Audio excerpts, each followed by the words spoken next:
నమస్తే. నేను మీ KS Naidu. KS నేను సైతం ప్రశ్నిస్తే యూట్యూబ్ ఛానల్ స్వాగతం.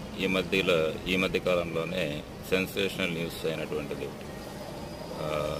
చిత్తూరు జిల్లా సత్యవేడు ఎమ్మెల్యే ఆదిమూలం మీద ఉన్నటువంటి రేప్ కేసు ఏదైతే ఉందో అది ఒక సంచలనంగా మారినటువంటి విషయం అందరికీ తెలిసిందే. రేప్ చేశారని చెప్పి ఆమె కంప్లైంట్ ఇవ్వడం, తర్వాత టెస్ట్లకు పోతానని చెప్పడం అంతా బాగానే ఉంది.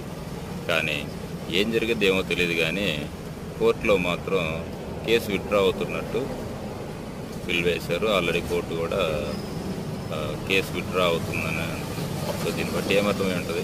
ఒకటి ప్రలోభాలు అయి ఉండాలి, రెండు భయం అన్నవి ఉండాలి, లేకపోతే తప్పుడు కేసు అన్నవి ఉండాలి. ఎందుకు అనవసరంగా కోర్టు యొక్క సమయం వృధా చేస్తారు, పోలీసుల యొక్క సమయం వృధా చేస్తారు? టైంపాస్ కంప్లైంట్లు ఎందుకు?